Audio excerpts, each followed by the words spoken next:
স্বাগত খেলা যোগে আপনাদের সাথে আছি আমি ফাইম রহমান। ক্যাপ্টেন থাকা অবস্থায় নাজমুল শান্ত কি তার দলে চেয়েছিলেন সাকিব আল হাসানকে? দেশের মাটিতে বিশ্বসেরা অলরাউন্ডারের বিদায় নিয়েই বা শান্ত কোন ভূমিকায় ছিলেন? দেশের হয়ে খেলতে সাকিব এখনো কি প্রস্তুত? সদ্যই সাবেক হওয়া 3 ফরম্যাটের ক্যাপ্টেন নাজমুল শান্ত দিয়েছেন সব প্রশ্নের উত্তর। খেলা যোগে নাজমুল শান্তর একান্ত সাক্ষাৎকারের আজ দ্বিতীয় পর্ব। নাইয়ান বিন জসিমের রিপোর্ট। ক্যাপ্টেন হিসেবে আমি সবসময় চেয়েছিলাম যে উনি দলে আসুক।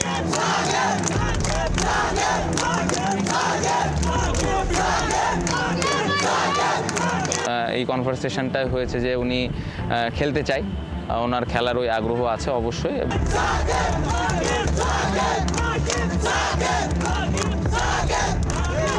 আমি অ্যাজ এ ক্যাপ্টেন হিসেবে সবসময় তো চেয়েছিলাম যে যদি উনি রিটায়ার করেন অবশ্যই দেশে এসে দেশের মাটি থেকে প্রপার সম্মানের সাথে করুক, এটা তো সবসময় চাওয়া ছিল। নিউ ইয়র্কের অখ্যাত এক ভেন্যুতে অ্যামেচার ক্রিকেটারদের ভিড়ে নাম্বার 75 জার্সিতে কাউকে বোলিং করতে দেখে যে কেউই গোলক ধাঁধায় পড়তে পারে। যাকে দেখছেন তিনি কি সত্যি সাকিব? নিজের চোখকে বিশ্বাস করতে কষ্ট হলেও ঝাপসা ছবিতেও সাকিবের বর্তমান কঠিন সময়টা দিনের আলোর মতোই স্পষ্ট। সাকিব এখন কোথায়? ঠিকঠাক উত্তর দিতে আপনাকে খোঁজ খবর নিতেই হবে, কারণ সাকিব আজ নিউ ইয়র্কে তো কাল ইংল্যান্ডে, কখনো গায়ানাতে তো কখনো মায়ামিতে, কখনো লাহোরে আবার কখনো দুবাইতে। ফেরারি বনে যাওয়া সাকিব শুধু আসতে পারছেন না নিজ দেশে, অথচ বিদায়টা নিতে চেয়েছিলেন মানুষের এমন ভালোবাসার ভিড়ে।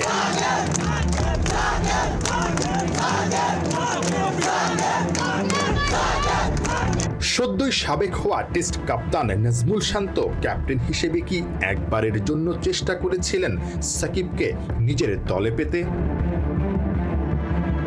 যেহেতু আপনি ক্যাপ্টেন ছিলেন এই জন্য আসলে জিজ্ঞেস করা, চাওয়া কি কখনো ছিল যে না ঠিক আছে দেশে এসে বিদায় নেবেন বা এই ধরনের কোনো আলোচনা কি হয়েছিল? ক্যাপ্টেন হিসেবে সবসময় তো চেয়েছিলাম যে যদি উনি রিটায়ার করেন অবশ্যই দেশে এসে দেশের মাটি থেকে প্রপার সম্মানের সাথে করুক, এটা তো সবসময় চাওয়া ছিল।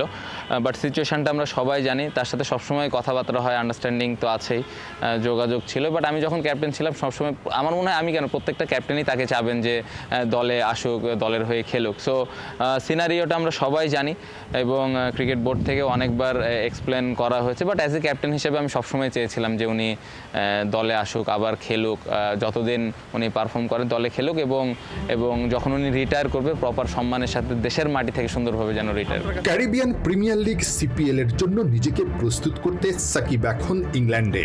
বাংলাদেশ তার সর্বকালের সেরা ক্রিকেটারকে দূরে ঠেলে রাখলেও সাকিব নিজেকে ঠিকই প্রস্তুত রাখছেন দেশের জন্য।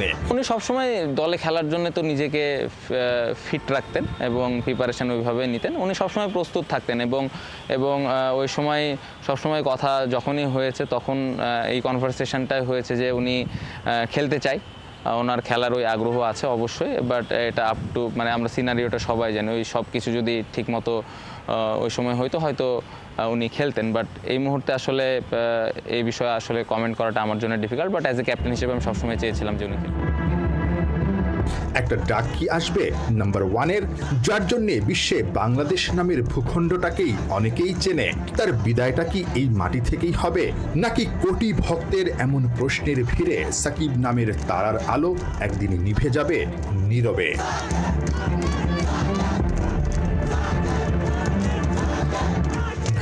জসিম, ৭১। ত্রিদেশীয় যুব ওয়ানডে সিরিজে 2 ম্যাচ হাতে রেখেই ফাইনাল নিশ্চিত করেছে বাংলাদেশ। হারারেতে জিম্বাবুয়েকে 8 উইকেটে হারিয়েছে আজিজুল হাকিমের দল। এদিন টস জিতে বোলিং নেওয়া বাংলাদেশ উইকেটের দেখা পায় তৃতীয় ওভারে মুরাদজিকে ফেরান ইমন। আরাক ওপেনার লাবাঙ্গানা চেষ্টা করেন পাল্টা আক্রমণ করার, কিন্তু তাকে বেশি দূর যেতে দেননি পেসার সঞ্জিত মজুমদার। 18 বলে 26 রান করে লাবাঙ্গানা আউট হন। এরপর শুধু চলে রোডেশিয়ান ব্যাটারদের ড্রেসিং রুমে ফেরার প্রতিযোগিতা। তাতেই 89 রানে অল আউট হয় জিম্বাবুয়ে। রান তারায় নেমে শুরুতেই রিফাত বেগকে হারালেও আজিজুল হাকিমের ব্যাটে ভর করে 209 বল হাতে রেখে জয়ের বন্দরে পৌঁছে যায় ইয়াং টাইগাররা। শুরু হয়ে গেছে অনূর্ধ্ব 23 দলের এশিয়ান কাপের মিশন। ভিয়েতনামে বাছাই পর্বকে ঘিরে ঢাকায় ক্যাম্পে রিপোর্ট করেছেন 19 জন ফুটবলার। 29 জনের স্কোয়াডের বাকি ফুটবলাররা বাহরাইনে প্রস্তুতি ম্যাচের আগে যোগ দেবেন। বাফুফের ট্রায়াল থেকে একমাত্র প্রবাসী ফুটবলার জায়ান আহমেদ ডাক পেয়েছেন এই ক্যাম্পে। হাসান সজীবের রিপোর্টে বিস্তারিত। নতুন একটা স্বপ্ন, নতুন একটা চ্যালেঞ্জ, অনূর্ধ্ব 23 এশিয়ান কাপ কোয়ালিফায়ার। সে লক্ষ্যে একে একে 19 জন ফুটবলার এই হোটেলে রিপোর্টিং করেছেন। ভিয়েতনামে খেলতে যাওয়ার আগে এই বাংলাদেশ দলটাকে নানান রকম চড়াই উতরাই পার হতে হবে। বাংলাদেশে তারা ক্যাম্প করবেন 13 তারিখ পর্যন্ত। এরপর এই দলটা চলে যাবে বাহরাইনে, সেখানে 2টি প্রস্তুতি ম্যাচ খেলবে।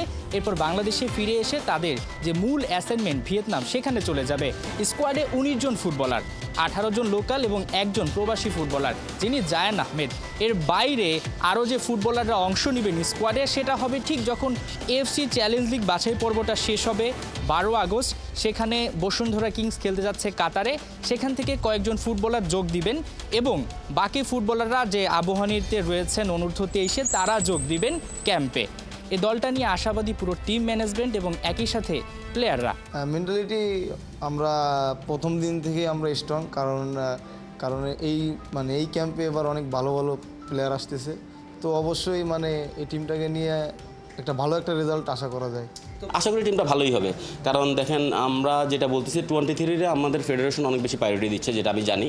এবং সেপ্টেম্বরে যে আমাদের নেপালে ন্যাশনাল টিমের ম্যাচ আছে, ওখানের মধ্যে আপনি দেখবেন 23-তে আমাদের ন্যাশনাল টিমের প্লেয়ার বেশি থাকবে। ঠিক আছে, কারণ আমরা অবশ্যই ন্যাশনাল টিমে প্রায়োরিটি দিচ্ছি, বাট 23-তে দিচ্ছি কারণ আমরা কোয়ালিফাই করতে যাচ্ছি এফসি কাপটা। ঠিক আছে, তো অবশ্যই সিলেকশন কমিটি যে টিম করছে, আশা করি ভালোই টিম করছে। একটা কথা বারবার আলোচনা হচ্ছিল যে কজন প্রবাসী ফুটবলার এই দলে থাকার কথা ছিল, তারা বিভিন্ন রকম ইস্যুর কারণে যোগ দিতে পারেননি, আসতে পারেননি। বাফুফের মিডিয়া কমিটির চেয়ারম্যান আমিরুল ইসলাম বাবু তিনি যেমনটা বলছেন যে এখনই কিন্তু যারা আসতে পারেননি প্রবাসী ফুটবলার, তাদের দুয়ার বন্ধ হয়ে যাচ্ছে না, তাদের দরজাটা সবসময় খোলা। বাফুফে এবং টিম ম্যানেজমেন্ট যখনই তাদেরকে প্রয়োজন মনে করবে, তখনই তাদেরকে আবার ডাকবে।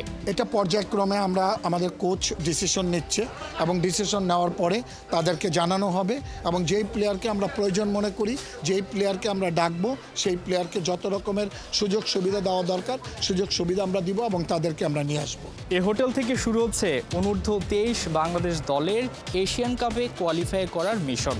মেয়েরা যেটা ইতোমধ্যে অর্জন করেছে, এবার পালা বাফুফের এই বয়সভিত্তিক দলটাকে নিয়ে আগানো। যেরকম প্ল্যান করা হচ্ছে, সেটা যদি বাস্তবায়ন করা সম্ভব হয়, তবে মেয়েদের জাতীয় দলের বাইরে এই বয়সভিত্তিক দলটাও এশিয়া কাপে মূল পর্বে যেতে পারে। তার জন্য দরকার শ্রম, অধ্যাবসায় এবং সঠিক পরিকল্পনা। হাসান সজীব, 71, ঢাকা। পুলিশ এফসি ছেড়ে ঢাকা আবাহনীতে নাম লিখেছেন কাজেম শাহ। ঐতিহ্যবাহী আকাশী নীলে রঙিন করতে চান নিজের নয়া জার্নি, জয় করতে চান, সব রকমের চ্যালেঞ্জ পূরণ করতে চান আবাহনীর অর্জনে ভরে থাকা শোকেসটা। ক্লাব পরিবর্তন, জাতীয় দলে অভিজ্ঞতা নিয়ে 71-এর মুখোমুখি হয়েছেন ক্যানাডিয়ান প্রবাসী ফুটবলার। তার ভাবনা শুনেছেন হাসান সজীব। দুরন্ত এক শৈশব, বৃষ্টির ফোঁটায় ভিজে কাঁদায় গড়াগড়ি খাচ্ছে একদল শিশু। সেই চেনা গন্ধ, সেই মাটির ছোঁয়া যেন মুহূর্তে কাজেম শাহকে ফিরিয়ে নিয়ে গেল তার নিজ শৈশবে। পুলিশ এফসি ছেড়ে আকাশী নীল জার্সি গায়ে চাপানো এক নতুন অধ্যায়। আবাহনীতে এসে প্রথম দিনে এমন দৃশ্যে কিছুটা মন ভালো হলেও কাজেমের হৃদয় ভেঙেছে এই খালি শোকেসটা। অফকোর্স এখানে এই ক্লাবে অনেক হিস্ট্রি আছে, যে অনেক ট্রফিজ জিতছে, চ্যাম্পিয়নশিপস জিতছে। অফকোর্স এখানে এমটি ট্রফি কেসও আছে। So of course in the future আমি চাই এই ক্লাবে কিছু ভালো করতে। ইনশাল্লাহ এই কামিং সিজনে it's important for me two win as a club, win a championship, win a title, so that's the goal. বাবা হালিম শাহ সোনালী সময় কাটিয়েছেন আবাহনীর এই প্রাঙ্গণে, তবে ফুটবল নয়, ক্রিকেটে। ঐতিহ্যবাহী ক্লাবটার বিপক্ষে খেলেছেন বাবা। আবাহনীর এই মাঠে আসার স্মৃতি বিনিময় করেছেন ছেলের সঙ্গে।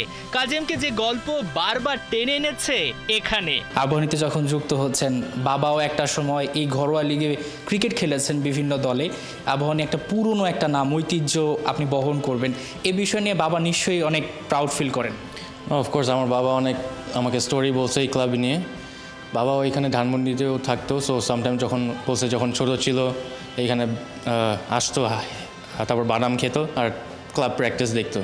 তো এই স্টোরিজ শুনতে আমার ভালো লাগে, বিকজ এখানে অনেক হিস্ট্রি আছে, অনেক সাকসেস আছে, অনেক ভালো প্লেয়ারও এখানে এই ক্লাবে খেলছে। পুলিশ এফসি দিয়ে দেশের ফুটবলে হাতে খড়ি। 3 বছরের অভিজ্ঞতা শেষে এবার নতুন চ্যালেঞ্জের নাম আবাহনী। জাতীয় দলে এরই মধ্যে খেলেছেন 2টি ম্যাচ, সামনে এফসি চ্যালেঞ্জ লিগের বাছাই। চাপে ভেঙে পড়বেন না তো কানাডিয়ান প্রবাসী এই footballer? When you're a player, you want to play for a big team. So Abahani is a big team in Bangladesh. So that was my goal to play in a big club. Of course, Police FC অনেক আমাকে support দিছে, first club in Bangladesh, so I'm very grateful to them. But এখন আমার নতুন একটা challenge আছে আবানিতে বড় টিমে ভালো করতে, so I'm excited to see what happens. Hasan সজীব, ৭১, ঢাকা। 13 বছর পর ভারতীয় ফুটবলে স্বদেশী কোচ পেলেন সুনীল ছেত্রীরা। ব্লু টাইগারদের ডাগ আউটের দায়িত্ব তুলে দেওয়া হলো ইন্ডিয়ান সুপার লিগের ক্লাব জামশেদপুর এফসির কোচ খালিদ জামিলের হাতে। যদিও চুক্তির মেয়াদ ও পারিশ্রমিক নিয়ে এখনো ধোঁয়াশা কাটেনি, তবে ভারতের দায়িত্ব দেবার পাশাপাশি অল ইন্ডিয়া ফুটবল ফেডারেশন খালিদকে দিয়েছে এক শর্ত। বিস্তারিত জানাচ্ছেন পার্থ বণিক।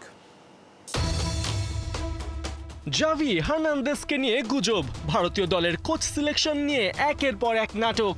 কে বাঁচাবে সুনীল ছেত্রীদের ডুবতে বসা তরি? ভারতের কোচ হতে অল ইন্ডিয়া ফুটবল ফেডারেশনের কাছে আবেদন করে 170 মহারথী। এর মধ্য থেকে শর্টলিস্টে আনা হয় 3টা নাম: স্টিফেন কনস্ট্যান্টাইন, স্তেফান তার্কোভিচ এবং স্বদেশি কোচ খালিদ জামিল। নানা যাচাই বাছাইয়ের পর অবশেষে 13 বছরের ব্যবধানে ভারতীয় কোচকেই বেছে নিল AIFF। সাভিও মেদেইরার পর ব্লু টাইগারদের কোচ হলেন খালিদ জামিল। সেই খালিদ জামিল যিনি 2017 সালে মাত্র 2 কোটি রুপি সমমূল্যের আইজল এফসিকে আই লিগ চ্যাম্পিয়ন করেন। খালিদকে ভারতের কোচ হিসেবে নির্বাচন করে অল ইন্ডিয়া ফুটবল ফেডারেশনের এক্সিকিউটিভ কমিটি। সাবেক এই ভারতীয় ফুটবলার বর্তমানে ইন্ডিয়ান সুপার লিগের দল জামশেদপুর এফসির দায়িত্বে রয়েছেন। AFC pro licence diploma holder Khalid Jamil Spanish coach Manolo মার্কুইজের স্থলাভিষিক্ত হবেন। অল ইন্ডিয়া ফুটবল ফেডারেশনের সভাপতি কল্যাণ চৌবে জানিয়েছেন, AIFF এর এক্সিকিউটিভ কমিটি খালিদ জামিলকে কোচ হিসেবে বেছে নিয়েছে।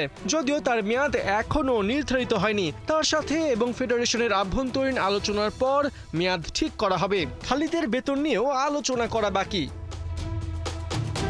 চৌবে আরও জানান, জামিল 3 বছরের জন্য চুক্তি করতে চান। এক্সিকিউটিভ কমিটির কিছু সদস্য আবার 1 বা 2 বছর করতে বলছেন, কিন্তু এটা নিশ্চিত চুক্তি দীর্ঘমেয়াদী হবে, 2 থেকে 3 বছরের মতো।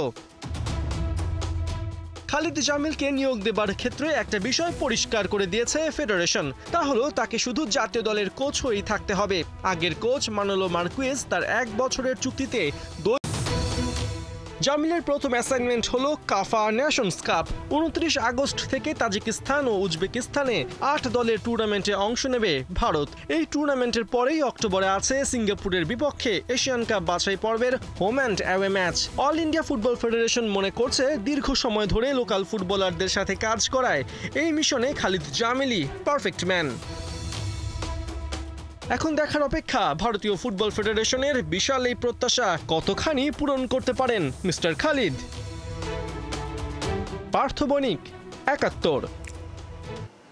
ফুটবল না, এবার ক্রিকেট খেলবেন মেসি। বেশ কিছু গণমাধ্যমের দাবি, আগামী ডিসেম্বরে ভারতে যাবেন এই আর্জেন্টাইন জাদুকর, আর সেখানেই অংশ নেবেন 7-a-side একটি ক্রিকেট ম্যাচে, যেখানে আরও দেখা যাবে বিরাট কোহলি, রোহিত শর্মা আর সচিন টেন্ডুলকারের মতো ক্রিকেটারদের। বিস্তারিত রায়ান আহমেদের রিপোর্টে।